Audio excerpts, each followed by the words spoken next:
Welcome back, and let's now settle for the details. And more than 50 firms are likely to be affected in the planned regulatory cleanup by the Securities and Exchange Commission.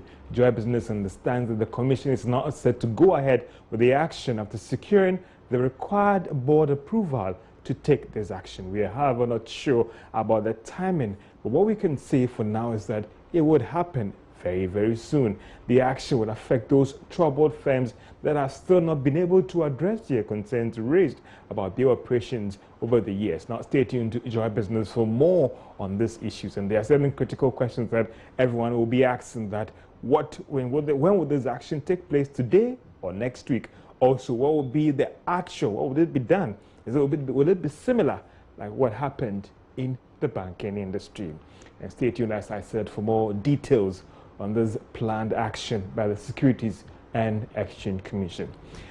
Let's talk about the budget, because Finance Minister has already confirmed to us that November 13 will be the date for presenting the 2020 budget. So what should we expect in terms of the Finance Minister? What is he going to do and all the rest? We have details in this report. Ken Ofriatta has already indicated that the budget would focus on stabilizing programs and policies introduced over the last few years. The budget presentation will be this government's fourth since they took office in 2017. What many will be looking forward to is how government will deal with revenue mobilization challenges as well as enhancing fiscal discipline. Another crucial question that many will be seeking answers is whether government would introduce new taxes in this budget presentation. Let's hear the Finance Minister on other details or what we should expect in the budget presentation. And the budget reading is on the 13th, and so we are going through. I guess we've got about 5 days to go to see what the message would be. But I mean, I'm pretty confident about what we have done when one takes a catalog of where we came from in 2017 to where we are.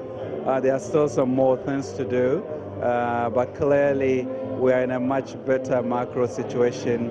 I think the world looks at us a lot more favorably. I think most Ghanaians walk with a little bit of a lift in their walk, and we will see how the budget will look to consolidate and grow us into the future. So I'm very optimistic and hopeful about the future. But financial consultant Charles Mensah argues that the minister should use the budget presentation to remove all tax exemptions granted to businesses. That I teach that quite often is that they feel that withholding tax will be deducted, and therefore it's not part of my money, and therefore let me add it to the cost or the final price, so that when they deduct it, I won't go for it. That shouldn't be. That shouldn't be.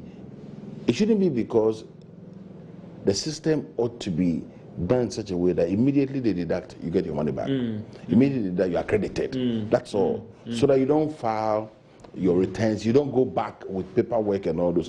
We should bring more technology, and I hope that the Finance Minister is quite understandable when it comes to technology. Some would also be looking forward to see how government plans to finance some of its flagship programs, like the free SHS. So what should we expect on Wednesday, that is November 13, when the minister goes before the House to present the budget? He's given us a fair idea about what we should be looking forward to. Philip Namfuri, my colleague, is here with me in the studio for more details on this subject. So one area that I am interested in is revenue. And from the last year's budget, any fair idea what we should be looking forward to, and per the projections, well, possibly an increase because they'll project more. But looking at the challenges that they've had over the years, do you think that they will have, the approach this time will be different going into an election year?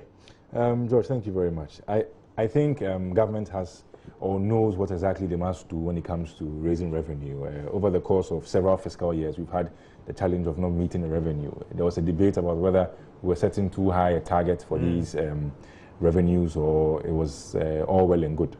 But in terms of what they have to do, you know, since 2017, they've rolled out a number of measures to try and prop up our revenue numbers. And it doesn't seem like these revenue measures have been able to generate enough to meet or match the expenditure. We had the tax identification number as one way. And we've tried several ways to look into the loopholes where there are leakages and try and close them. There were some reports in the course of the year that there were some upticks in revenue, particularly from the ports, etc. But I would like the government in the 2020 budget, why don't we try and see how the Ghana card registration will help us get into the informal sector? Because I was looking through the 2019 budget and I realized that a high amount is placed on personal income taxes. So let me just give you 2018 data, and you realize that about 6 billion is coming from personal income taxes. And these are the formal workers. Imagine the informal workers also came in the net for personal income taxes, not indirect taxes. You see that there will be an uptick. And Charles Mensa was just talking about this tax exemptions rule. And about $4 billion. And I'm asking myself, is there any cost-benefit analysis here that if you're giving away $4 billion to businesses, to investors, what are we getting in return for what we're giving out in terms of those whole tax exemptions? You see, that's the hard debate. I know you asked Charles what will be the impact on investment attraction into the country. We are trying to grow as a middle-income country. We're trying to attract the right investments. Even South Africa, that's more advanced than us, is on a path to attract $100 billion in terms of investment as their economy is crippling. We want to attract this investment. At the same time, we have to be aware that we have a multiplicity of expenditure items. Look at how much we spend on wages and salaries, how much we spend on interest payments. We have to weigh these pros and cons. When you attract this investment, these companies that are coming, they are going to take out their tax-paying abilities by way of the exemptions. Is that enough? And the government will have to run the numbers and see if indeed what these companies are bringing in, they can find a way of valuing it to see if indeed it matches up with the loss in revenue that we are going to get by giving them these tax exemptions. So these are the ways I want to see in the 2020 budget, particularly the use of the Ghana card. I've engaged several people. One example is Professor Peter Korte, director of ISE, and he says, why don't we start looking at this informal sector and stop taxing the same people? Look at the luxury vehicle tax, came in, went out. Again, there's question about what goes into the advice in the finance minister that we want to do, because if they had done their research, they wouldn't have introduced this tax and later pull it back. That's I would say, George, I'll bring in the word or the phrase information asymmetry. We don't know what transpires within the finance ministry, but some of these things should have some empirical evidence backing the initiatives that we take. Let's look at expenditure going into an election year. Again, obviously, the budget is going to go up for expenditure. The commitment that we've had from the finance minister, the president, is that you are assured of fiscal discipline. In this year's budget, you're looking at somewhere around 73 billion. I stand to be corrected, or 70 billion Ghana cedis. Obviously, we can look around 80-something billion. But is there assurance that they will keep the lid or the purse a little bit tight from what they are saying and going into the next year with all these road concerns and all those things?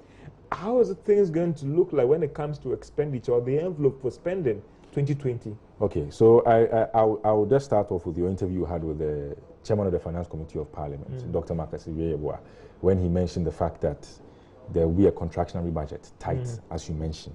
But you see, at the same time, they have a raft of promises they have made to the Ghanaian people, which they must deliver on, particularly in the first term of their office. 2020, tight year.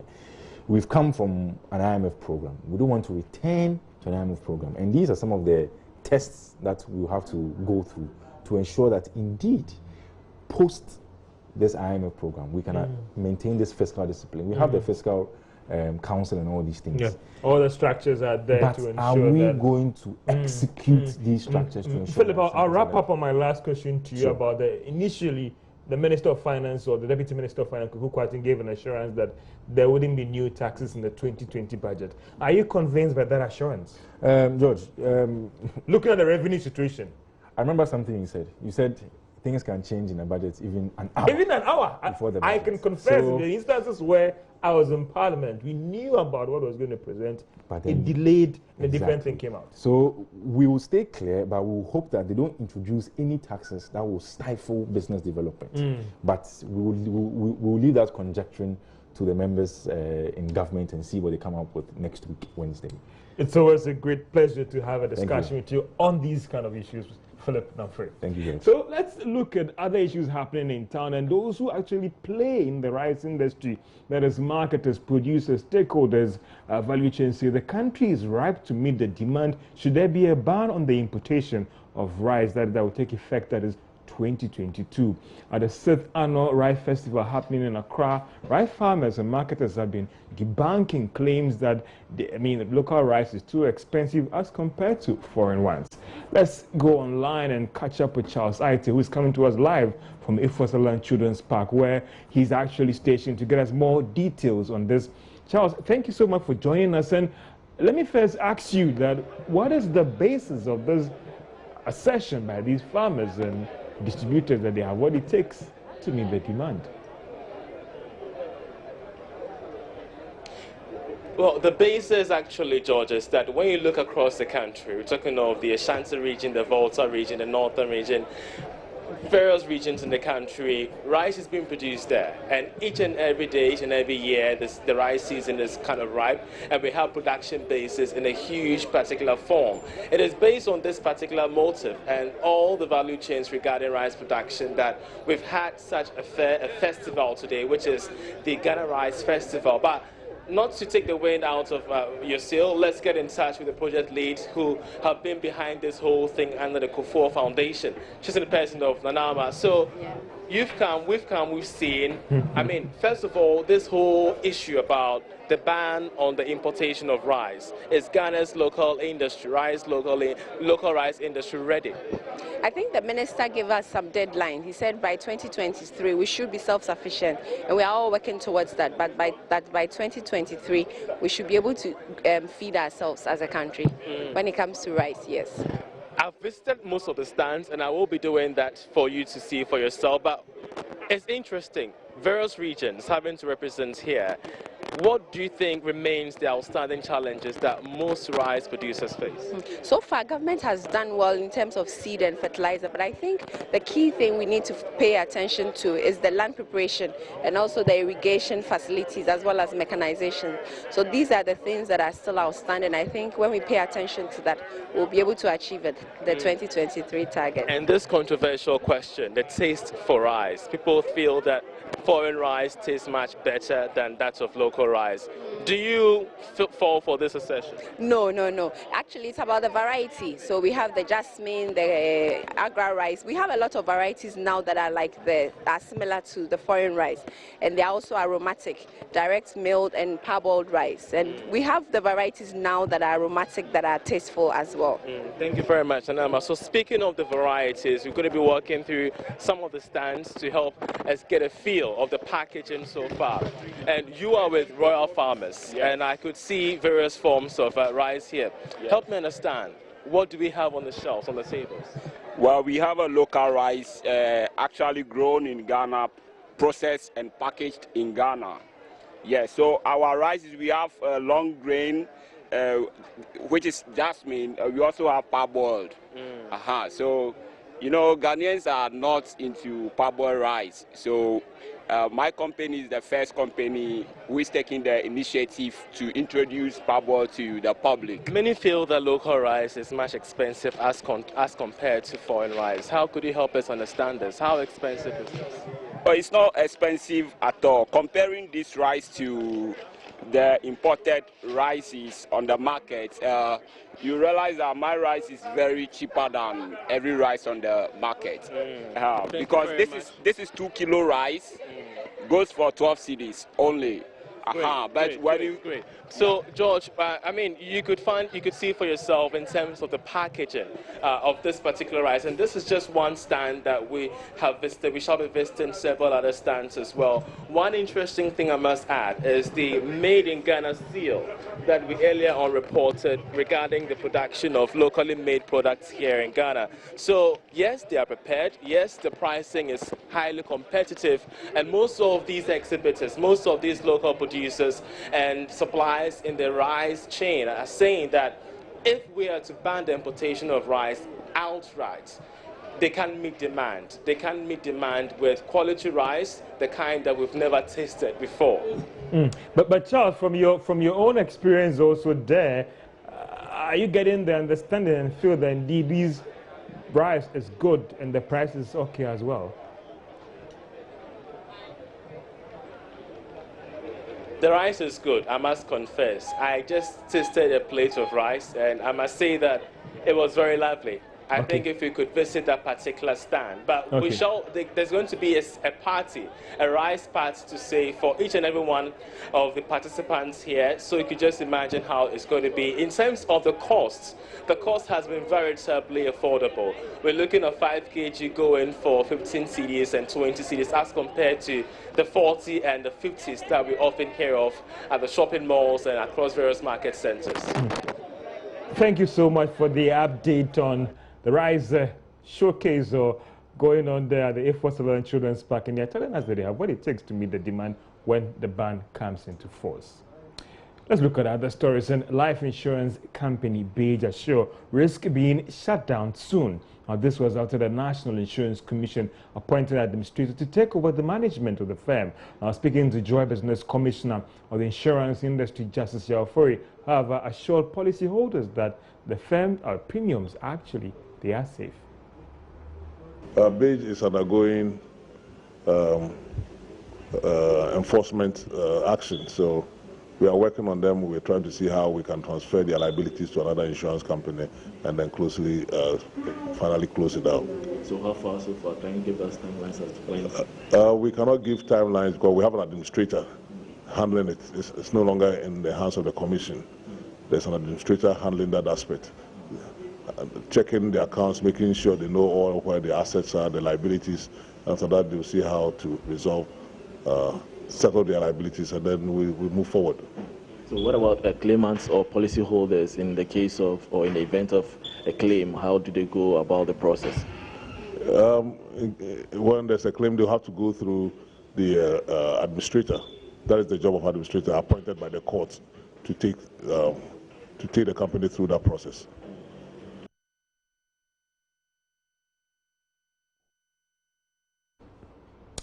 Welcome back. The high cost of credit and production are major reasons for the current sorry state of industries. Now, that's according to the President of the Association of Ghana Industries, Dr. Yawedu Jemfi. We have more in this Business Text report. The challenge facing industries has forced some of them to downsize their operations, lay off workers, while others have posted record financial losses. One can talk about the 48 million Ghana cedis loss posted by Unilever ending September this year. Others are likening the challenge to the inability of Ghanaian industries to face up to competition in a globalized economy. But President of the Association of Ghana Industries, Dr. Yawedu Jemfi, disagrees. I don't really think so. When you look at in terms of innovation comes whereby there's a development of new products and all that. What we are really suffering from is that a lot of companies don't have the financial muscle to be able to expand, to buy new equipment, machinery, to increase their productivity. And that is what is really good. When you look at in terms of the dollarization, a lot of companies and electricity bills, utility bills and all that, a lot of companies were not doing because we were spending so much money in terms of producing. Dr. Jemfi, however, tells Joy Business that he is optimistic that measures being implemented by government could help turn around the fortunes of industries in the country. Now with this government under the Ghana Beyond Aid, that they have seen some of the challenge that we are facing, and we also have the opportunity to discuss with the government in power. We are able to see, so by 2020, we see a lot of improvement in our companies, which also work well. But others are also of the view that significant support and some sort of protectionism can help turn things around for industries in Ghana. Now, the incoming managing director of Cal Bank, Philip Oredu, says he plans to focus on 4 main areas when he finally assumes office from next year. Now, this includes investment in digital, and women and banking, as well as green financing. Now, subject to Bank of Ghana's approval, Mr. Oredu is expected to take over from Frank Edu Jr. when he retires by December 31, 2019. The incoming boss of Cal Bank has been given more details on other areas he plans to be given some attention. International paper, as I said, is a certificate of participation. Basically, what it is that it's a Cal paper which was put out into the markets in New York, and it's a paper which is guaranteed by OPIC. So basically, a paper issued by Cal Bank, guaranteed by OPIC, bought by investors out there, and it's also a paper that they trade in. So fluctuation of X, as we say, we have a robust risk management process in place. Number one, we start with the treasury function, or let me start from the other side. We have the risk management committee of the board, which ensures that in terms of policies, in terms of practices, we have all that it takes to be able to manage the risks of the bank. And then we have the assets and liabilities management committee of the bank, which virtually on a weekly, monthly, quarterly basis looks at the various risks attendant to the balance sheets that we have. Then we have the treasury and the finance team, which on a daily basis do ensure that in terms of risk management, we have the risk management team also, which sort of plays an oversight over the operational activities of the treasury. Well, we wish the incoming managing director of Cal Bank all the best. And all too soon, we have to draw the curtain down on Marketplace. It often said, thank God it's Friday, and I hope you're going to enjoy your weekend from now. See you next week.